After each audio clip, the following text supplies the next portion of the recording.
Hello and welcome to Useful Idiots Monday morning, where we react to the Sunday morning news shows that we watch so that you don't have to. I'm Katie Halper.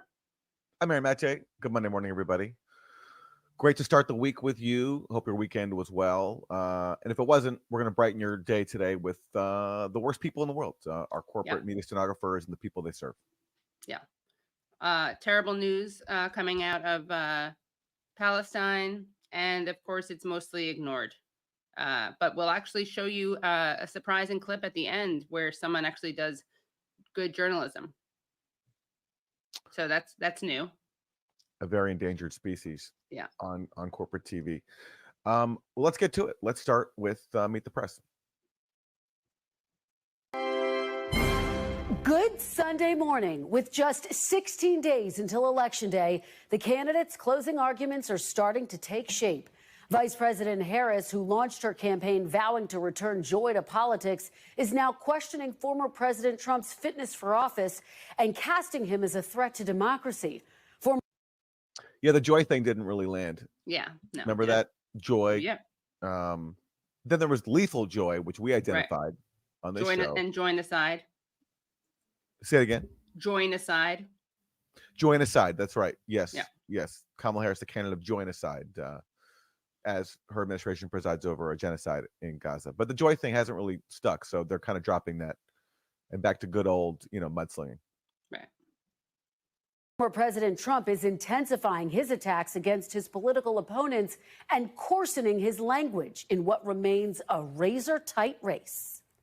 You have to tell Kamala Harris that you've had enough, that you just can't take it anymore. We can't stand you. You're a vice president. He has no plan for how he would address the needs of the American people. He is only focused on himself. And now he's ducking debates and canceling interviews. I mean, to be fair, she was ducking interviews for quite a while. Yes, she was. It took a long time for her to do an interview. And then the first one she did was with Tim Walz. Right. Yeah. So with a pretty friendly Dana Bash of CNN. So yeah, that definitely goes both ways.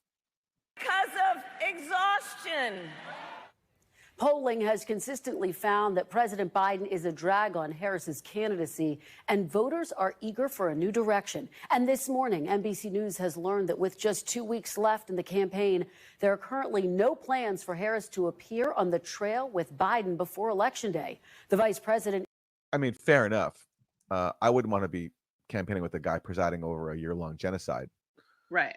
But you probably would announce plans to break with him on that, too. That's true.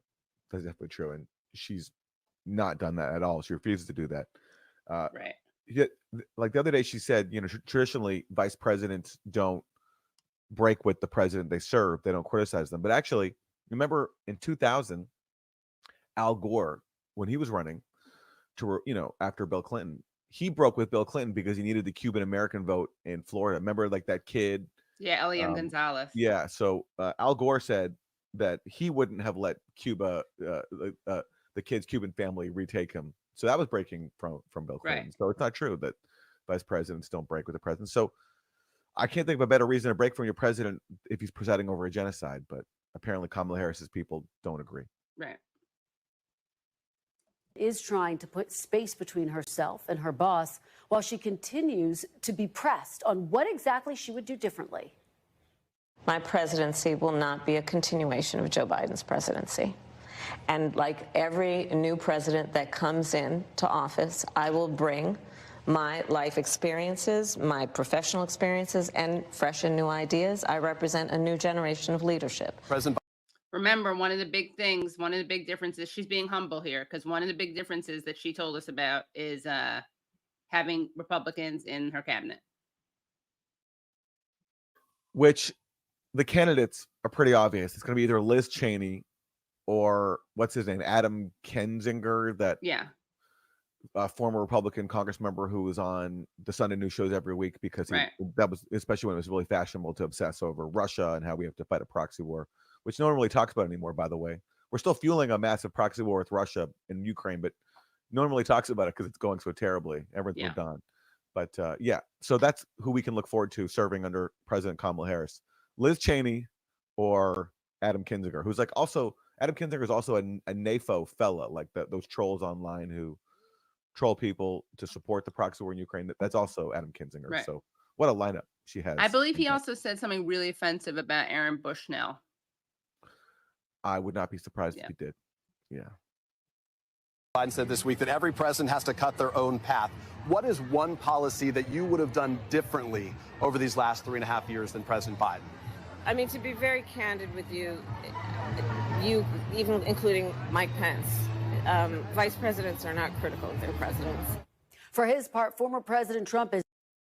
I preempted. Sorry, that sound. No, you gave it. You gave a preview. Yeah, well, there we go. So there it is. It was a spoiler. Again, it was a spoiler. I mean, Al Gore criticized Bill Clinton not only for, letting a child be reunited with his family in Cuba, which Cuban American voters didn't like in Florida. Also, he criticized him over the whole Lewinsky scandal. So Al Gore talked about restoring decency to the White House, things like that. Also, you'd think that maybe pointing to Mike Pence as an authority would be a bad move, but then again, this is a woman who is enamored of Republicans. I mean, this is the party that's like bringing neocons into the fold to Big Tent. Right. Liz Cheney, Bill Kristol, all of them endorsing Kamala. So yeah, according to them, Mike Pence is a perfect voice of authority. Okay. Is doubling down on his dark rhetoric. It is the enemy from within, and they're very dangerous. They're Marxists and communists and fascists, and they're. I like that. Marxists and communists. Okay, those go together. And fascists. He's leaning into the red-brown alliance framing. Yeah, he's stealing the fash pass from Democrats. Like Democrats, they're the ones who have the fash pass because they're always calling everyone else a fash. He's saying that they're the fash. It's hard to keep up. Yeah. Sick. We have China, we have Russia, we have all these countries. If you have a smart president, they can all be handled. The more difficult are, the Pelosi's, these people, they're so sick and they're so evil.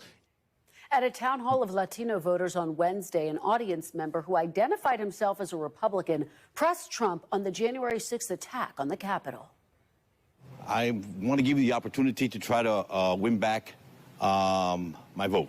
What happened during January 6th and the fact that, you waited so long to take action while your supporters were attacking the Capitol. They didn't come because of me. They came because of the election. They thought the election was a rigged election, and that's why they came. Some of those people went down to the Capitol. I said, peace. What do you mean they didn't? What do you mean like they didn't come because of me? Like, you encourage them to go rally. Yeah. It's so funny how he doesn't take ownership over his own actions. Like he riled everybody up. He, stopped the steal. That was his whole thing. And I was like, it wasn't me. It was them.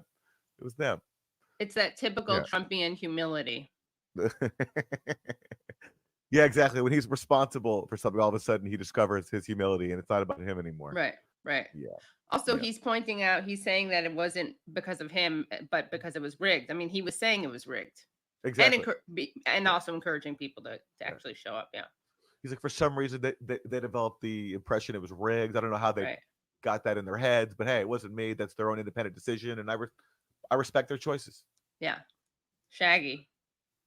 This is the most deference, by the way, I'll ever pay to the January 6th narrative, which I find I'm so tired of hearing about. Like, again, I just think there's so many more important things. But if the guy can't even take responsibility for riling up a mob, that has to be called out. Yeah. Well, and patriotic. It's not just that. It's not just that he doesn't take responsibility for it. Listen to what he calls it. Happened during January 6th. Oops, sorry. I want to give you. And Nevada Patriotically, nothing done wrong at all. That was a day of love from the state. That was a day of love. You've heard of the Summer of Love of 1968. Well, imagine condensing that into one day. That would be January 6th. I mean, like the Summer of Love, people are dressing up in, out there costumes. So that's the Summer of Love. And certainly on the day of love, January 6th, we had the QAnon shaman Right. He's also dressed up in sort of like interesting garb. So yeah, I think I see the continuity. So you're saying what is the shaman outfit if not updated bell bottoms? Exactly right. Yeah.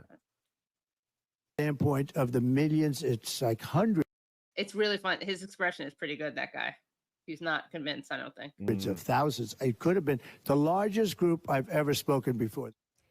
Former President Obama is making his closing arguments as early voting gets underway. He campaigned for Harris this weekend in Arizona and Nevada with a message to disaffected Republicans. Being here in Tucson, I'm thinking about my friend John McCain. I mean, one of the most disturbing things about this election and Donald Trump's rise in politics is how we seem to have set aside the values that people like a John McCain stood for. Like joking about bombing Iran. Bomb Iran. Yeah, I mean, John McCain, to his credit, was against torture. That's because he was himself tortured in Vietnam after he was shot down from a plane in which he was he was bombing civilian targets in Vietnam. So that's the kind of values he represented. But yes, he was against torture, to his credit. And there was that one time at one of his rallies when he's running against Obama, and some lady in the crowd gets up and says, "I don't trust him. He's a Muslim." An Arab. Yeah, I'm an Arab. And John McCain said, rather than saying, "Hey, ma'am, that's like racist. We don't say that here," she just said, "No, he's a good man." So that was his defense of Obama, that like he's not an Arab or whatever it was. He's an honorable man, not an Arab. Yeah. And then he got all this praise for that. Yes, he did. Now, Mr. Obama will be in Michigan and Wisconsin on Tuesday before making his first appearance with Harris in Georgia on Thursday. Former First Lady Michelle Obama will join Harris on the trail for the first time on Saturday in Michigan. Early in-person voting began Saturday in Detroit, and both former President Trump and Vice President Harris campaigned in Michigan this weekend. I'm joined now by national political correspondent Steve Kornacki for more. All right, Kornacki. Yeah. Kornacki gets enough exposure. Yeah. There's that Kornacki cam that even follows him even when he's not even on. It's so degrading. I feel so sorry for him. He's so objectified. So anyway, it really is. We're not going to partake in the objectification of this lovely man. Kornakification. Exactly. That's not what we do here in the show. Yeah. Okay, let's move on to Lindsey Graham. We got some more Welker. Yeah. Youth Idiot's fan favorite, Lindsey Graham. He's pretty much on here every single week. I mean, can we get someone new here? Except for this warmonger. But anyway, I guess if you're a warmonger, then you get repeated visits. That's just how it works in Washington. So, although to be fair, I mean, that describes almost every elected official. That's true. I'm sorry, Lindsay. You're right. I shouldn't single you out. Fair enough. Okay, let's hear from Lindsey Graham. Let me tell you what retired four-star General Mark Milley, someone who you have praised in the past, has had to say about Donald Trump. Of course, he's Donald Trump's former chairman of the Joint Chiefs of Staff. He told Bob Woodward in a new book, quote, "No one has ever been as dangerous to this country as Donald Trump. Now I realize he's a total fascist, a fascist to the core. Why shouldn't voters trust Donald Trump's top general on this, Senator?" He has a right to his opinion.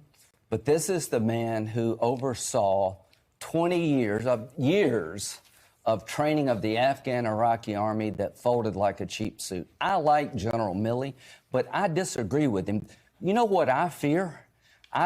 Like Lindsey Graham is criticizing somebody else for their conduct and their role in the wars in Afghanistan and Iraq, which are two disasters that Lindsey Graham, of course, enthusiastically cheered for and defended at every single turn. So that's a little unfair to General Milley, I think. Yeah. But great metaphor, folded like a cheap suit. That is good. Yeah. That's impressive. Got to give him marks for that. I fear 4 more years of Biden-Harris policy. I fear holding Israel back so they can't win the war they have to win to survive. I fear. They love this talking point. They love this talking point that somehow Biden, who has armed Israel with tens of billions of dollars worth of U.S. weapons, vetoed multiple UN Security Council resolutions calling for a ceasefire, that somehow Biden is holding Israel back. Because he did something once, like some optics only delayed delivery. Yeah, he paused one shipment of 2,000-pound bombs after giving Israel plenty of 2,000-pound bombs, which they're still using, and somehow that's holding Israel back. I mean, it really it does underscore that the choice in this election is, when it comes to the issue of genocide, I mean, there's no choice. There is zero choice. Either you vote to punish the people in power for the genocide, but if you do that, you're bringing in people who have allies like Lindsey Graham, and Trump has said this himself too, are holding the genocide complicit administration back. So it's it's just a terrible choice. Yeah. And yes, you also could vote for Jill Stein. I understand that that's also a choice too, as a protest vote, and people will do that. But one of those two major candidates who are complicit in the genocide, they're going to be the ones in power. So that's why I'm saying it's just a terrible choice. Yeah, I mean, the difference is Trump kind of openly says that it's a good thing, right? Like, he said that they need to finish the job, whereas Democrats pretend that they're having any influence, or they pretend that they're having these hard conversations with the Israelis. Yeah. Fear 4 more years of holding Ukraine back, 4 more years of broken borders, 4 more years of not drilling for oil and gas, 4 more years of high food prices. The threat to on the issue of oil, I'm not a big oil cheerleader, but I do think that under Biden, production has skyrocketed, which climate change activists really don't like. But again, in Lindsey Graham's eyes, yes, it has. Yeah. Everything is just, no matter what Biden does to cater to, oil and war, it's just not enough for Lindsey Graham. Yeah. Yeah. And again, Biden has broken the record in terms of donating to, Freudian slip, in terms of funding Israel. And as you said, Aaron, America is literally producing more oil than we ever have. the world is the policies of this administration. To General Milley, you have a right to your opinion, but I don't fear Donald Trump. I fear what's going on in the world today. If you want the world to stay on fire, vote for her. If you want to keep paying high prices for everything it costs to live, vote for her. But Senator, you've known General Milley for years. You've said you have deep deep admiration and total confidence. I think he's wrong. John Kelly, his former he gets a little triggered here, by the way. Chief of Staff has said that former President Trump was telling him to go after his opponents repeatedly. Here he was always telling me that we need to use the FBI and IRS to go after people. It was constant and obsessive. Talking points. I think they're wrong. He's the former Chief of Staff. I think they're wrong. I think they're totally wrong. I wonder if Lindsey Graham thinks they're right. Well, listen, this is basically what corporate TV is. It's like deferring to our sage former military leaders because we love the military. We worship, people who are in uniform, and so therefore they must be the oracles that we all have to follow, no matter what they do, whether it's, like criticizing Trump or promoting war. But what's funny is, like what I find interesting about all this is when General Mark Milley broke from the Biden administration 2 years ago and said, "Hey, you guys really should negotiate with Russia to end this war because things are going to get worse for Ukraine." Everybody ignored him. This is the top U.S. military officer saying that Ukraine had gone as far as it could go in terms of repelling the Russian invasion. Now is the time to negotiate, and he was ignored. Yeah, I don't remember people like confronting Biden defenders or proxy war defenders and saying, "Well, what about what Mark Milley said?" Exactly. So we listen to them if it can serve this like intra-elite feud between Trump and the Democrats, or if it can serve war, but not peace. Right. Well, we got a little bit more, Graham, and just to understand his ire, not only did they ask him about Milley and other like disaffected former Trump collaborators, but they also brought up Trump's rhetoric. So let's take a look. Who got us out of Afghanistan borders are that opened up our border. I didn't. By the way, I didn't. That's literally what Republicans have argued, including Trump, that somehow Biden pulling out of Afghanistan, which by the way was like a Trump deal that he negotiated, that emboldened the U.S. pullout from Afghanistan was so weak and so incompetent. I mean, it's really one of the dumbest political arguments ever, that somehow U.S. pulling out of one country that has nothing to do with Ukraine emboldens Russia to invade Ukraine, where there's also been a war going on for 10 years after the U.S. backed a coup. And all that is completely ignored to come up with this theory that somehow it's kind of like the domino theory. Like, we have to destroy Vietnam or else communism will, take over the world. We have to, I guess, occupy other countries. And if we don't, then other countries will invade other countries. I mean, that's pretty much that's the our argument being lane. made here. We're supposed to be invading countries. Yeah. By the way, we're not even at half of the viewers liking. So guys, I mean, we had to watch Graham twice as much as you did because we had to watch it to prepare. So give a like. Where are we at likes? Let's see. We have 2,000 people watching, 640 liking. Come on. And let me also ask people in the chat to tell us how we are sounding, because sometimes the audio doesn't come out as crisp and clean as we want it to. So let us know in the chat how we're sounding today, and let's get back to Lindsay. Yeah. The 10 million illegal immigrants running wild, women getting raped and killed, terrorists residing in our backyard. It was their decision to stop energy production, making us more energy. And by the way, of course, he has to slip in the rape line, the debunked rape line. And of course, he never brings up the rape of Palestinians that was documented on video and covered by the Israeli media. Independent. It was their decision to abandon Israel at their time of need when it came to weapons. Senator, U.S. is making more energy than so no, at I any think point. these generals are wrong. They worked for Donald Trump. You know what? I know. They worked. This is our debate. Like, Senator, no, we are producing more energy, and we are giving Israel all the weapons it needs. So don't worry, Senator. Like, the war hawks are winning. Okay, Exactly. Things are great. Like, that's our debate between warmongering freaks who think we're not warmongering enough, and warmongers who think actually we are warmongering enough. So everything's great. That's our political spectrum. Yeah. All right. And no, we are really ruining the planet. Stop smearing them and pretending we're not. Exactly. Yeah. Okay. Do we want more Lindsey Graham? Yeah. Let's just let him rap. Let him roll. rip. Okay. Let him rip. Former President Trump. These are former great. Trump To administration every Republican officials. supporting her, what the hell are you doing? You're supporting the most radical nominee in the history of American politics. The Green New Deal, Medicare for all. She was the last. Well, he must be really excited that she's moved away from Medicare for all. Yeah, she's abandoned Medicare for all. She needed Medicare for all when she was running against Bernie in the 2020 primary, but now she's completely abandoned that. Yeah. And Lindsey Graham, again, rest assured, sir, she does not support giving everybody the right to health care. Yeah. Don't worry, Lindsay. Person in the room before Biden decided to withdraw from Afghanistan. She was the border czar. She cast the tie-breaking vote for the Inflation Reduction Act that gives you high prices. What are you doing? You're trying to convince me that Donald Trump's rhetoric is the danger to this country. The danger to this country is the policies of Biden and Harris. Her fingerprints are all over this disaster. And I can't take 4 more years of this crap. All right. When you support her, you're supporting 4 more years of garbage policy. Senator, we got a lot more to get through, so let me keep moving. I want to ask you about what the hell are you doing as a Republican blessing this stuff? He's really angry. It sounds like he's tired as hell. He's not going to take it anymore. Exactly. That's what it sounds like to me. Yeah.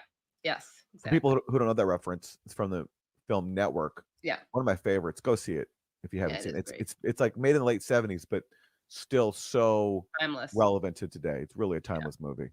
Yeah. And he's tired as hell. Lindsey Graham's tired as hell. And he's not going to take it anymore. Yeah. And also he was channeling a little bit of Fannie Lou Hamer. I'm sick and tired of being sick and tired. I'm sure he's a huge fan of Fannie Lou. Yes.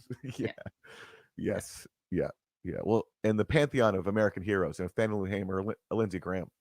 Right. And just to say, it's important to remember that, the farther right the Democrats go, the farther right the Republicans can go. And so the Democrats are shifting the Overton window. They really are. Yeah. Yeah. And just in terms of, even if you're not looking at on the policy level, when you have the Cheneys campaigning for the Democratic nominee, that's definitely a sign that things are not shifting in the right direction. Right. We want to get away from the shifting in the right direction. That's a very good play on words. Yes. They are shifting in the right wing direction. It reminds me, Like Jesse Jackson had a line, like "Stay out of the bushes," stay out of the bushes. Right. And with that, accordingly, I think we should also stay out of the Cheneys. But Yeah. Democrats seem to have forgotten that.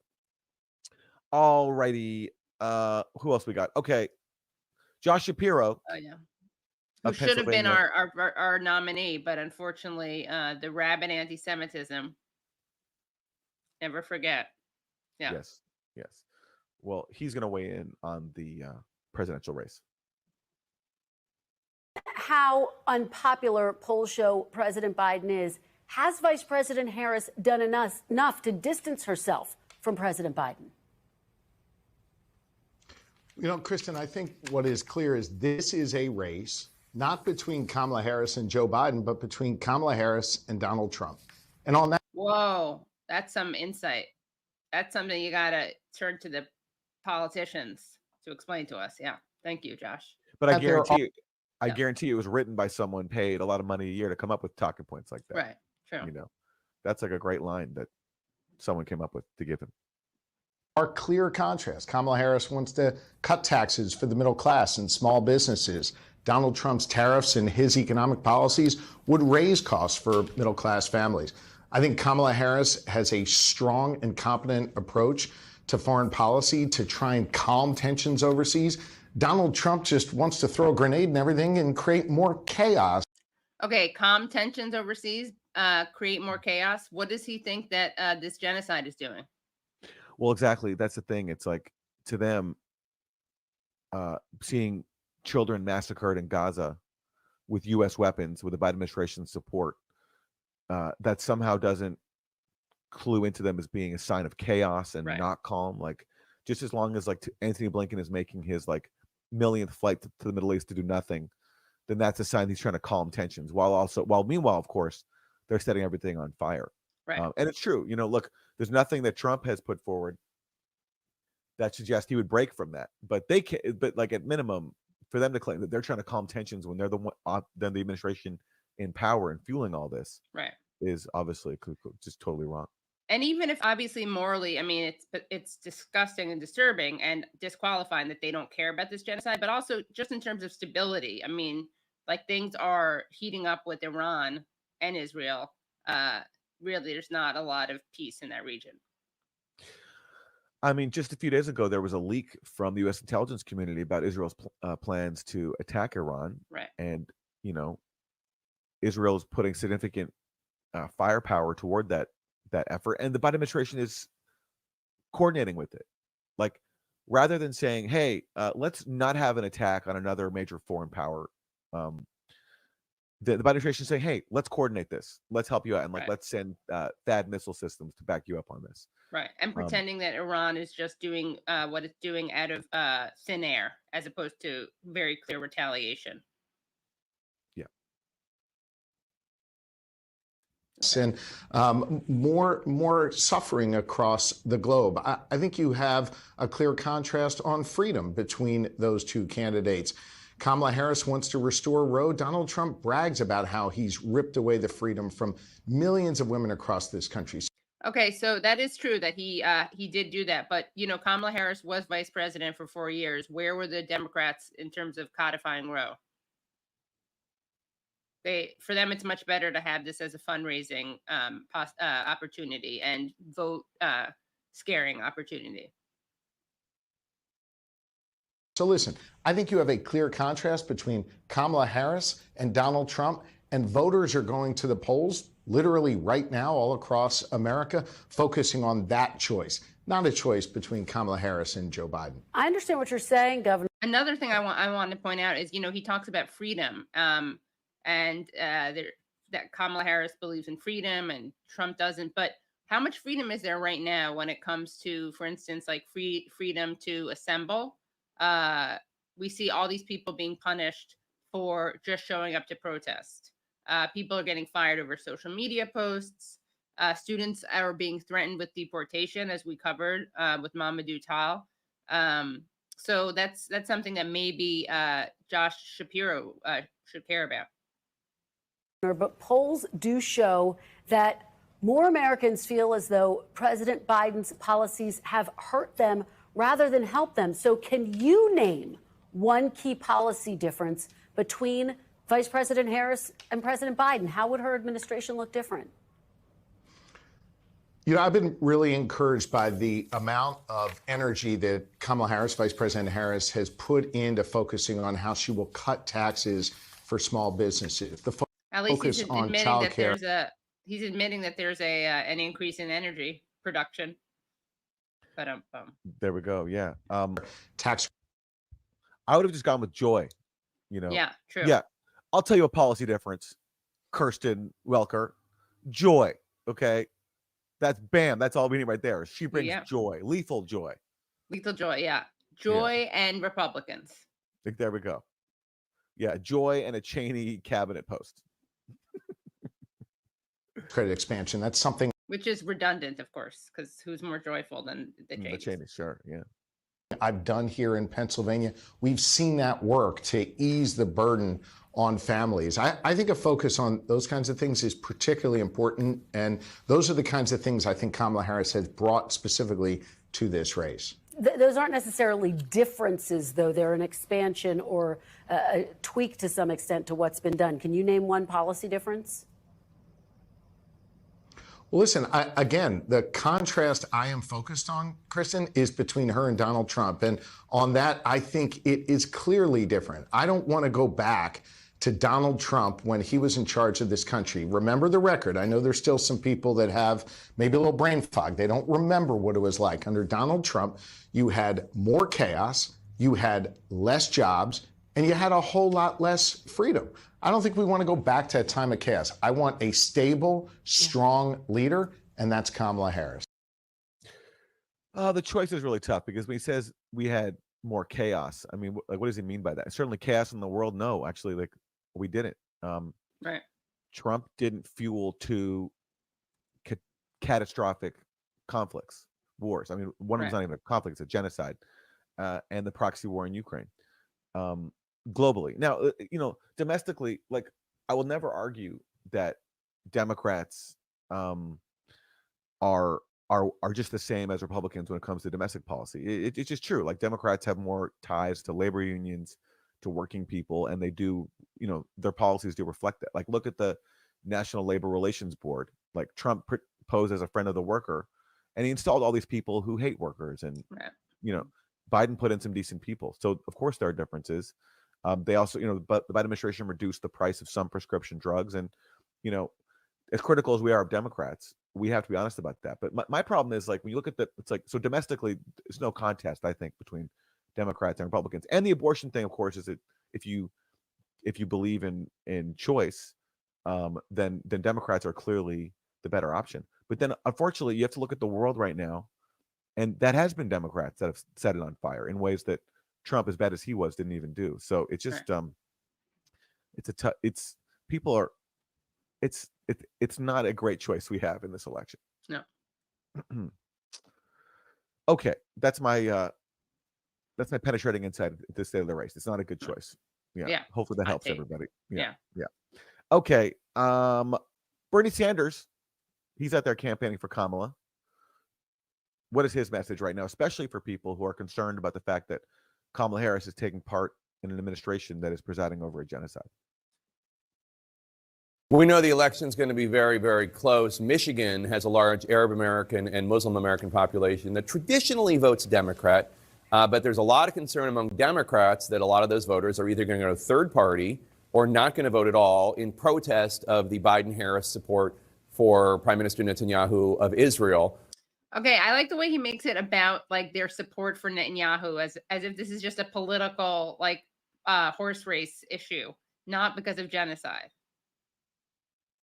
Yeah, and instead he's thinking, like, and they don't like Netanyahu because he's Jewish. Right, exactly. Because they're all anti-Semites. Right. Not, of course, because they don't like mass murder. Right. Yeah.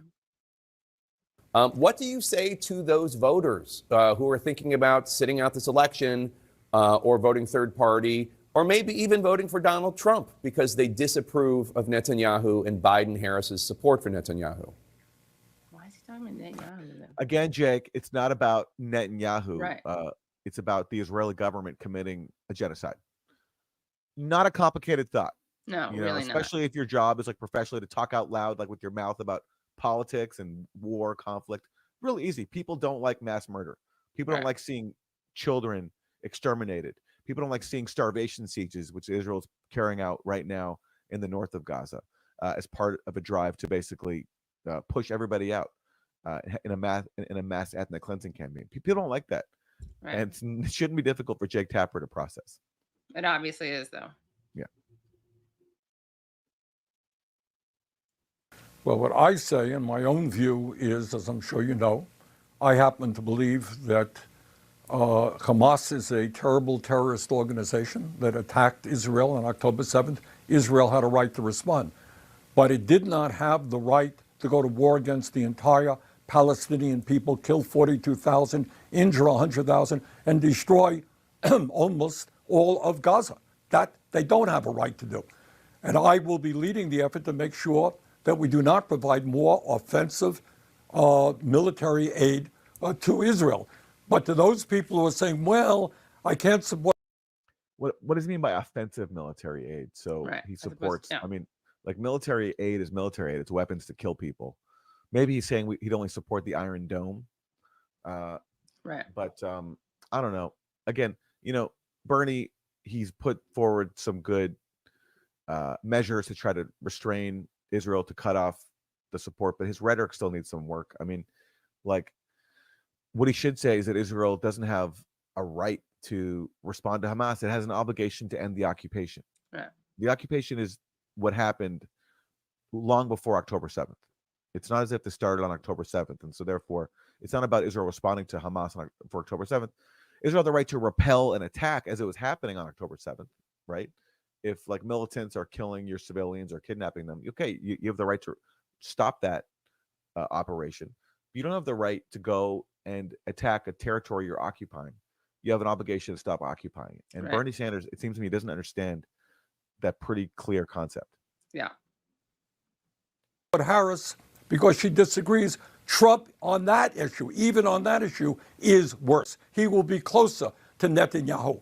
So if we are able to elect Harris, I think we're going to have an opportunity to move her on that issue, to make it clear we cannot allow children in Gaza to starve to death. She will be open to that. I doubt that Trump will. We can't even get Republican support. I love that Bernie's best case for Kamala is that she'll be open. Potentially, yes. She'll be open to not letting children starve to death. Right. That's what he just said. She'll be open to not letting children starve. Which, you know, he's admitting that right now she is letting them starve. She and Biden are. She'll weigh both sides. She'll weigh the side that says let children starve to death, but she'll also be open to hearing the case for why children in Gaza should not starve to death. Yeah, that's the best case he can make for Kamala. I mean, at least he's not pretending that she's a big departure from Biden. Yeah, well, he can't because she's offered nothing, like zero, to show that she'd be any different. Well, and the Cheneys. And her aides. The Cheney factor, Aaron.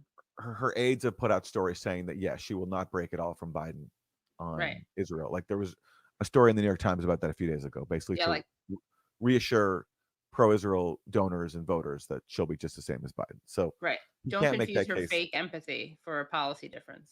Yeah. In the Senate for humanitarian aid to feed starving children. You really want to vote for a Trump who holds that view? I would hope not. Well, listen, you know, no argument that Trump would be any better. At least I'm not going to make that argument. Trump is close to Netanyahu. He's bankrolled by Miriam Adelson, who's given him, you know, a huge amount of money from her late husband, Sheldon Adelson's casino fortune. And Trump has bragged about how he gave the Adelsons gifts, like recognizing Israel's staff to the Golan Heights and moving the U.S. embassy to Jerusalem. I mean, those were Trump actions, and they did play a major role in the lead up to October 7th. And also what played a major role were his so-called Abraham Accords, which were an attempt to sideline Palestinians and normalize Israel, relations between Israel and the Gulf monarchies. And, you know, October 7th came in the context of that. So for people who want to punish the Democrats for the genocide, we also can't sugarcoat the fact that Trump has given zero indication that he'd be any better. Like none. Absolutely none. Okay. Also, my fear is also, and I mean that the problem with, I understand the desire to punish the Democrats and say this is something that this is a red line. But there's no evidence to me that that will affect the Democrats' behavior moving forward. I mean, I think they will just continue to do, like, if Trump wins, they'll blame people who are anti-genocide, and they'll just shift right to try to get more Republicans. You know, I just don't know what the right answer is on this one, because everyone has a good case. I think. I do. Like, you know, Arabs and Muslims who are afraid of Trump because he's the guy who put in the Muslim ban, who, you know, does sort of push Islamophobic rhetoric, who is really tight with Netanyahu. I mean, they have a strong case for saying we have to stop him. And people who saying, no, I'm sorry, genocide's a red line. It was Democrats who were in office, and that can't be tolerated. Right. And who knows what will happen? Yeah. Maybe if Kamala does lose over the genocide, maybe that will send a message that, hey, you can't count on our votes if you're going to support mass murder. Yeah, you know, it's all. It's, you know, I think it's, what I will say is that, you know, I'm sorry, this is really not very helpful, but I think everyone's side needs to be respected, and it shouldn't be such a divisive issue because everyone has a case. I think. Yeah. You know, there really is no right answer in this one. I think. You know. Okay, Aaron, we're gonna get called neoliberal shills. I know. Okay. I know. We've been called worse. Yeah. Okay. Raphael Warnock, Democrat from Georgia. What does he have to say about this issue? Well, you know, the last time you were with us, sir, back in March, you and I spoke about why Gaza was such a resonant issue with Black pastors and Black voters. Our latest poll shows 60% of Black voters say the U.S. should push Israel to decrease or stop military action.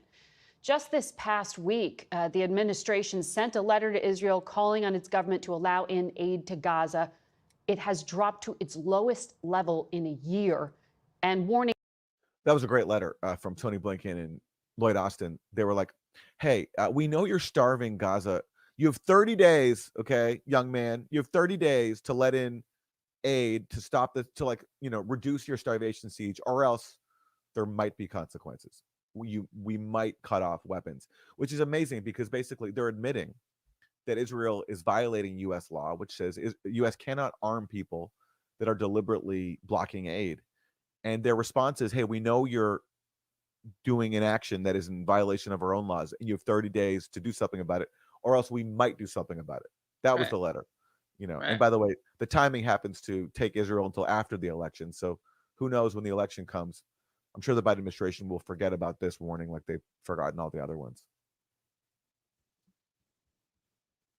That within 30 days, measures have to be taken. Are you disappointed that the Biden-Harris administration has been unable to persuade America's ally to do more? Not unable, unwilling. Yeah. Yeah. They're not helpless bystanders. Yeah. They're poor guys, for America. They're an accomplice. They're giving Israel the weapons and the diplomatic cover to carry out this genocide. Right. So it's not about ability, it's about will. Exactly. Yeah, again, we could cut this off right away, like in 5 minutes. Yeah. It would take, yeah. Yeah. You know, in May 2021, when there was, you know, a conflict that broke out between Hamas and Israel because Hamas basically intervened to stop Israel's attacks on the Al-Aqsa Mosque and also the expulsions that were going on in Sheikh Jarrah. It was Biden that told Netanyahu to knock it off. He called him and said it's over. And Netanyahu had to comply because Israel relies on the U.S. for all the support that it needs to carry out these massacres in Gaza. So when Biden said it was game over, Netanyahu immediately stopped. Right. And the difference now is that Biden has refused to do that for now over a year, which is just, it's impossible to fathom. Front. Listen, I am deeply concerned about what's happening in that area of the world. The Palestinian civilians, the Israeli civilians who are caught up in the middle of this conflict. We have to center the humanity of both the Palestinian and Israeli people. I support. Well, if you want to center humanity, you got to start by not drawing some fake parity between Palestinian civilians who are undergoing a genocide and Israeli civilians who are not.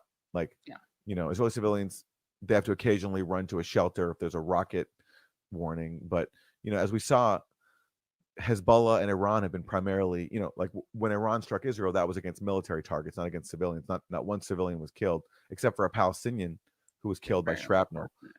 And when Hezbollah attacks, it's mainly also against Israeli military targets. So right, but they're called the terrorists, and Israel's not. Yeah, and there's no parity between these two sides. There's no parity between an occupied population, defenseless, undergoing genocide, and the civilians living in the colonizing entity. It's just not even close. Yeah. Also, does he really think that Israelis are not being centered by U.S. politicians and the media? Yeah. Yeah, it's not as if they need more centering. That's true. Yeah. Our efforts to make sure that our ally can defend itself. It's in a tough neighborhood. I think we're at another turning point. We've called out the talking point before. Israel's in a tough neighborhood. Like Israel, which is founded on ethnic cleansing, has invaded multiple neighbors like Lebanon, Egypt, Syria, Jordan. It's stolen all their land, is carrying out one of the world's longest running military occupations, certainly the most brutal. And yet they're the ones living in a tough neighborhood. And by the way, in that neighborhood, Israel's been offered peace so many times by its like tough, quote unquote, neighbors who had said, hey, you've taken all of Palestine's land. Can you give back just 22% of it? And if you do, in the West Bank and Gaza, we'll recognize you as a state. That's Israel's so-called tough neighborhood that has offered it peace for decades now, which Israel has rejected at every single turn. It's such a silly talking point. It is, and it's also both sides in this, right? Like pretending as if there's, as you said, Aaron, there's parity or equivalence. We're at a critical moment. I was heartened to see Vice President Harris lean into this moment after the killing of the. How did she lean in, by the way? Oh, wait, let me finish. I'm trying to remember Sinwar's name. Hamas leader to call for peace. And this is what we need. We need peace, and we have to use all of our resources to bring that to bear. But do you think this is going to hurt Vice President Harris with younger voters? She hasn't really expressed a different policy than President Biden. Well, listen, let me be really clear. I'm mostly concerned about what's happening to the folks who are in that region, not the politics around us. Oh, that's very righteous of him. Listen, that's a good point. Okay, let's hear it. Let him continue. As I said a few months ago, we have to make sure that our children are okay, Palestinian children and Israeli children. And here's the thing. Here's the contrast. Donald Trump will not even give full-throated support to a two-state solution. So he says he doesn't want to make this about politics. It's just about the suffering of Palestinian children. And then he goes on to make the political argument about why you should vote Harris, not Trump. He's it's a really, I mean, I appreciate the effort on his part to like pretend as if it's not about politics, but of course it's about politics because he knows, as the question, indicated, that this is a problem for Kamala Harris among young voters and among, Arab and Muslim voters. And he knows because Kamala Harris is supporting the genocide that these voters are going to turn away. So his solution is to turn away from the issue and pretend that this is not about politics. This is about, I'm concerned about the people in the region. Well, people, while making the argument that politically people should be voting for Kamala over Trump. Yeah. And people who are mad at Kamala Harris and Biden, they're concerned about the people in the region too, because people in the region are being massacred by U.S. bombs provided by Biden's administration. And that's just something, and Democrats can try to pretend that's not an issue, but there are many voters who are going to make it an issue in this election. Right. Okay. And it's funny because, again, he's acknowledging that this is an issue, which is why he has to make the point that Trump will be worse. Yeah. And again, it's true. Trump does not pay lip service to the two-state solution like Democrats do. But what do Democrats do in their policy? They've supported the Israeli government as it continues to build up these massive West Bank settlements that make a Palestinian state impossible. So, neither party actually is committed to a two-state solution. Trump certainly isn't, but Democrats aren't as well because they've made one impossible. The whole world every single year votes at the UN General Assembly for a two-state solution. And what that means is Israel removes its illegal West Bank settlement blocks, and it gives Palestinians the right to self-determination in just 22% of the land that Israel stole, the West Bank and Gaza, with the capital in East Jerusalem. That's the global consensus. It's voted on every single year at the UN. The only ones who vote against it are the U.S. and Israel. So, and that's whether it's under Trump or it's under a Democrat. So they're firmly bipartisan in undermining what Democrats claim they support, which is a two-state solution. Right. The difference basically is that Trump doesn't pretend, I guess, that he supports one. That's what it comes down to. Okay. Governor Whitmer of Michigan, where, you know, this issue might decide not only Michigan, but the entire race. Here are her thoughts. Whitmer to talk about the Arab American vote in Michigan, the uncommitted delegates. Others are flat out saying, we're not endorsing Kamala Harris.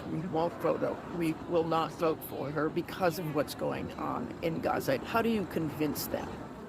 Well, I think it's by continuing to keep the dialogue open. There are a lot of people in the community that are supporting Kamala Harris. There are some who are supporting Donald Trump and some who are saying, I'm not going to endorse, but we'll let the people decide what they want to do. You know, at the end of the day, I think the biggest question is, who's got a plan that is going to make your life better? You know, whether it is on that issue or any other. Donald Trump, that issue, that is a very, very it's a big huge issue. issue. That community, and they no question. And Martha, you know, our Jewish community is hurting as well. Our Arab community and our Muslim community and our Palestinian community. These are not monolithic. They're all feeling a level of pain that it's hard for most people to recognize and to understand. But at the end of the day, do you want a leader who's going to throw gas on the fire to keep you angry so that you tune out? Or do you want one who's going to try to get in there and solve problems, who cares about you and your family, who wants to bring peace to the region and get the hostages returned and rebuild the area and support families here in the United States? That's what Kamala Harris offers. Well, unfortunately, Kamala Harris on this issue offers the Biden policy, and, you know, people can try to spin that, but it's not going to work. I mean, I don't understand why they would not try to, in a state as important as Michigan, try to at least address some concerns that people have, but they won't do anything. Again, they wouldn't even let a Palestinian American speaker who wanted to endorse Harris speak on stage at the DNC. They're just totally beholden to Israel and pro-Israel donors. And we'll see what the cost is. Perhaps they've calculated that they don't need Michigan, right, that if they win Pennsylvania, then they'll be all right. But, you know, speaking of playing with fire, I mean, they're playing with fire. Yeah. Okay. Well, we're running out of time. So what should we show? Well, this one's good because this is the Michigan Secretary of State.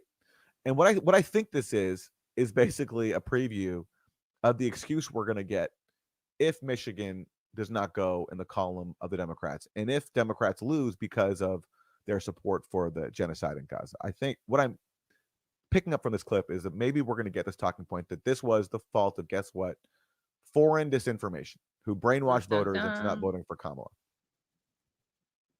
Previously said that Michigan, your state, is being targeted by foreign actors who are trying to disrupt the democratic process.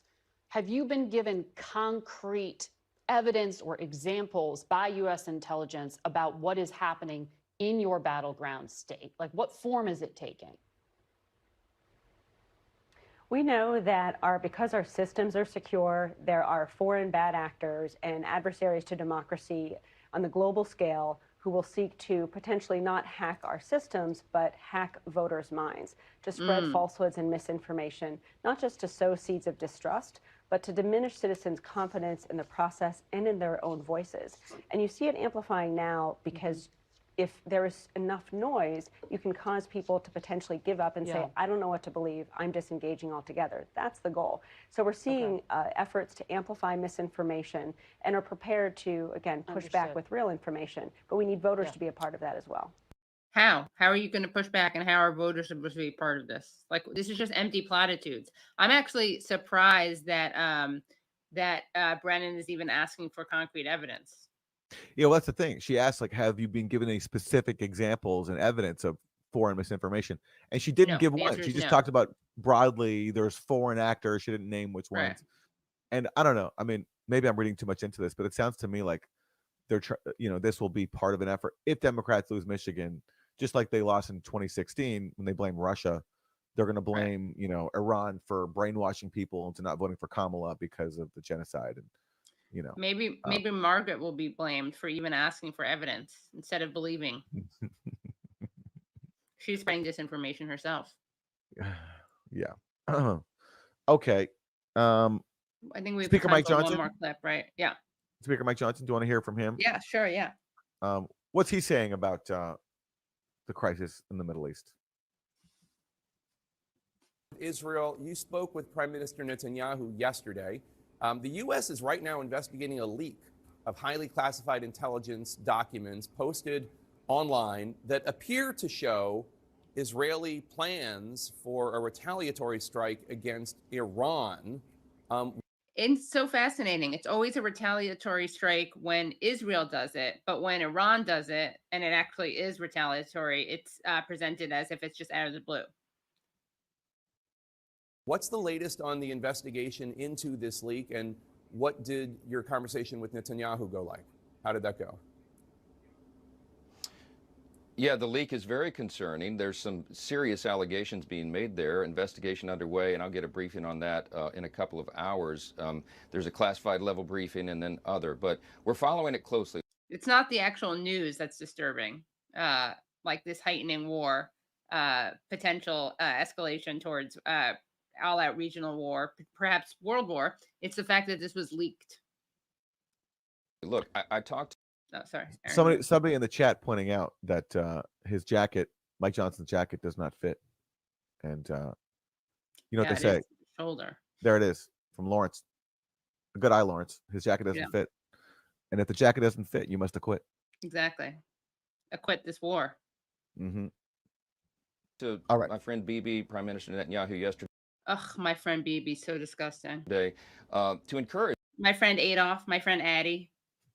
Him. I mean, he's done an extraordinary job, I think, prosecuting that war. And if he had taken. And remember, Johnson wants you and me, Aaron, to move to Israel, where we will either be allowed to accept Jesus Christ as our Lord and Savior or burn for eternity. Sounds great. Hey. Yeah, such an ally. Thank you, Speaker Johnson. Yeah, yes. thank you. Yeah. In Joe Biden's advice, they'd be in a much weaker position right now. I think that the United States needs to stand unequivocally by our ally there right now. There is really, we're on a precipice, I think, Jake, of a new era of security and freedom for Israel. And I think we're very close, I hope, I pray, to ending that conflict there. He literally is praying. Like, that's how he's hoping to achieve it. But we cannot equivocate. We can't appease Iran. Now is the time for a maximum pressure campaign against the head of the snake. It's not Hezbollah and Hamas and the proxies that are ultimately the threat. It is Iran itself. And it's so interesting. Why don't we call Israel America-backed Israel? Yeah. And also, one thing is, you know, we know that these people don't care about Palestinians, but even like from the Israeli perspective, when he says that Bibi has done a good job at prosecuting war, he hasn't even gotten hostages back. He's killed more hostages than he saved. He hasn't wiped out Hamas, which is the stated objective. So he's not even like by their own standards doing a good job. I think we need to recognize that reality right now. Is there any strike against the Iranians by Israel that you think would be too much, that would risk escalating matters so much that the United States is actually pulled into the war directly? I can't believe Tapper's even asking that as a question. Can't believe he even sees that as a possibility. He has a list of questions in his cue cards that, like, okay, questions that can make me look like I'm objective, you know, like just there's a certain quote he has to meet of, like, because, you know, he can't just be an outward pro-Israel activist in every single question. He has to do some things that make him feign objectivity. So that's one of those, I think, on his like fake objectivity cue cards.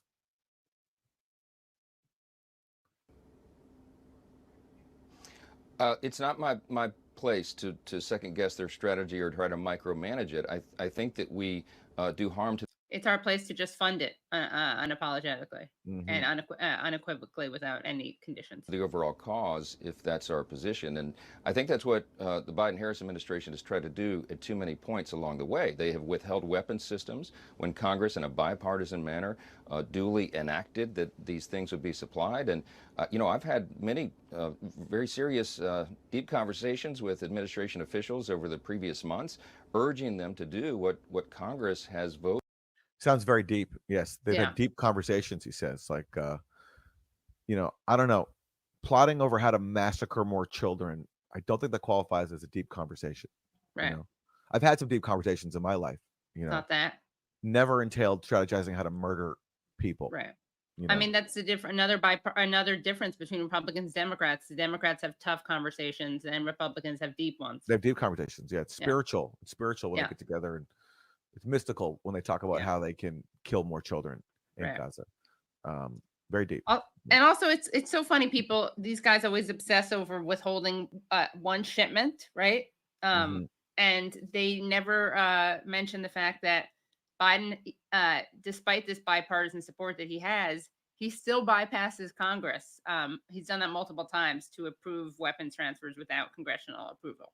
Yeah, what they did was they even like broke up the weapons packages into smaller, like little bunches so that they would evade congressional scrutiny. Because if a weapons package is at a certain level monetarily, then it has to be reported to Congress. So to avoid Congress, the Biden administration really cleverly broke them up so they wouldn't have to report them to Congress. And that's the kind of out of the box thinking, Aaron, that we need. That comes from a deep conversation. Yes, I mean, maybe exactly. Mike Johnson helped inspire that.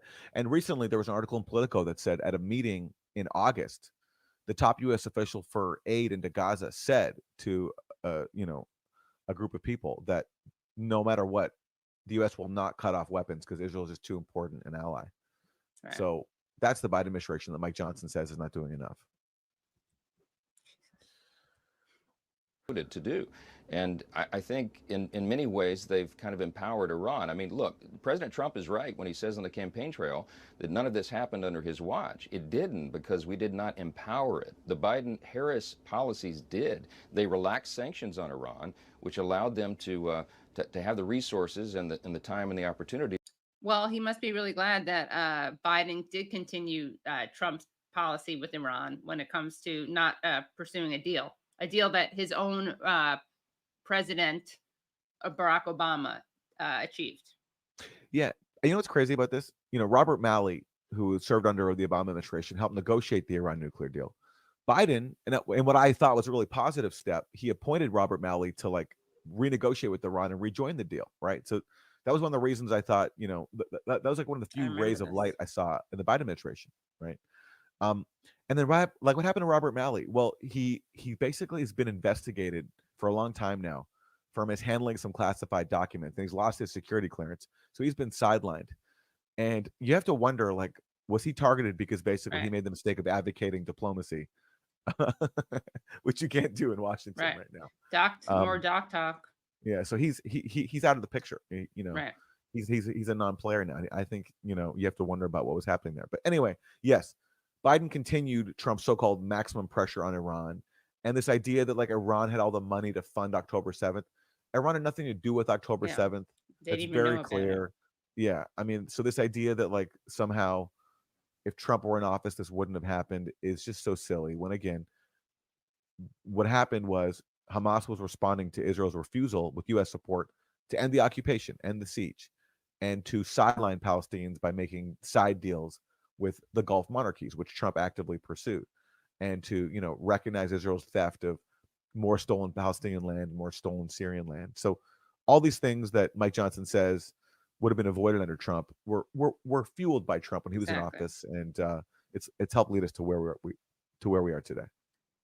Anyway, let's show a positive example on corporate TV. And this is Jeremy Scahill of Drop Site News. He was on Ayman Mohadin's show and gave us a rare dose of sanity on corporate TV. So we thought, amidst all this warmongering, why not play something positive that sometimes slips through the cracks? So here is Jeremy Scahill. Drop Site News and co-founder of The Intercept. Jeremy, it's great to see you again.